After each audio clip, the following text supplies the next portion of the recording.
कहीं पर भी पूर्व कर्मचारियों के पेंशनों की जेसीसी की व्यवस्था कहीं पर नहीं है पूरे भारतवर्ष के अंदर, क्योंकि मैं ऑल इंडिया का सीनियर वाइस प्रेसिडेंट हूं और 24 राज्यों में मैं खुद काम करता हूं।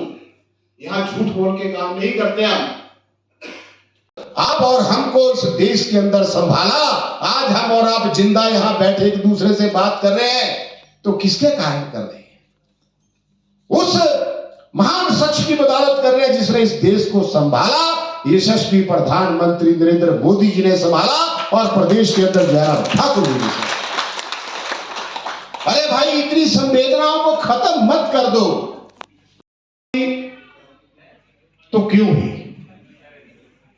चर्चा? इसलिए हुई कि पहली बार शिमला के प्रमुख लोगों ने यह निर्णय लिया कि माता काली के चरणों में बैठ करके अपनी बातों के ऊपर भी चर्चा की जाए और प्रदेश के अंदर जून के बाद बनने वाली सरकार जिसके मुखिया जयराम ठाकुर जी बैठे, उनके समक्ष भी अपनी बात रखी जाए। ये निर्णय हमने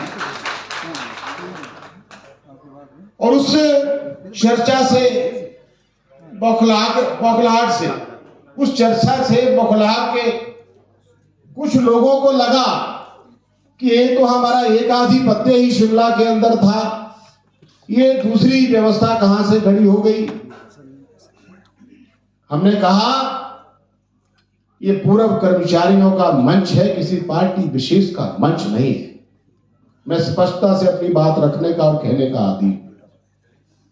सभी आइए यहां पर भारतीय राजनीतिक योजना के साथ, और मैं कहना चाहूँगा कि ओपीएस के मामले में हमने कभी भी सरकार से नहीं कहा कि हम नहीं देते। हमने कहा उस दिशा में प्रयास करें और पार्टी के नेतृत्व के सामने सारे विषय उठाएंगे। इस बात को लेकर के हमने कहा था, लेकिन जिस तरह से टूट दिया जा रहा है मैं समझता हूँ वो बेवजह है। और ख़ास तौर से जब अब ओपीएस के बारे में बातचीत की जा रही है कि बंद करेंगे, हमने एक बात बड़ी साफ कही है कि हम बदले की भावना, राजनीतिक प्रतिशोध की बातें नहीं। हम राजनीति में जब आए हैं, हम अच्छी सोच के साथ आगे बढ़ कर के काम करने, और जिस तरह से सुखू जी ने प्रतिशोध की भावना से राजनीति में प्रवेश किया, 1000 से ज़्यादा संस्थान हिमाचल प्रदेश में खुले हुए चले हुए संस्थान बंद किए, उस तरह से हमारी भावना नहीं रहेगी। ऐसे भी नहीं। सर, अगर हम बात करें कि हिमाचल में एम्प्लॉय का जो काफ़ी वो रहता है, आज पेंशनर के साथ मीटिंग हुई है, किस तरह देखते हैं आप? अभी भी क्या अपील करोगे कि जैसे पीछे विधानसभा में काफ़ी ओपीएस का एक बहुत बड़ा मुद्दा हिमाचल प्रदेश में देखा गया? पूरे प्रदेश में समाज के महत्वपूर्ण वर्गों के साथ अलग अलग स्थानों पर अलग अलग प्रकार से श्री नरेंद्र भाई मोदी जी का संदेश देते हुए चुनाव को आगे बढ़ाने की दिशा में भारतीय जनता पार्टी है। उसी कड़ी में पूर्व कर्मचारी, सेवानिवृत्त कर्मचारी, अधिकारी, उन सब लोगों के साथ भी लगातार संवाद है। और आज देश का कोई भी व्यक्ति है वो देश के लिए चिंतित है। अगर देश सुरक्षित है तो हम और देश का प्रत्येक व्यक्ति सुरक्षित है।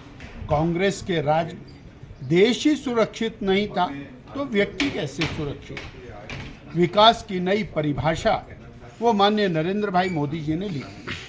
जहां गरीब कल्याण की बात है, जहां महिला उत्थान की बात है, वहीं पर इंफ्रास्ट्रक्चर डेवलपमेंट ये बहुत बड़ा विषय, और हिमाचल इसके साथ पूरी तरह से जुड़ा हुआ दिखाई देता है। आज हमारी इतनी बड़ी दूरियां हैं, उन दूरियों को पाटने के लिए 4 लेन नेशनल हाईवेज सब तरफ हिमालय की छाती को चीरते हुए दिखाई दे। लगभग 1 लाख करोड़ रुपए का सड़कों का कार्य माननीय मोदी जी ने, गडकरी जी ने, भारतीय जनता पार्टी ने हिमाचल प्रदेश को दिया है।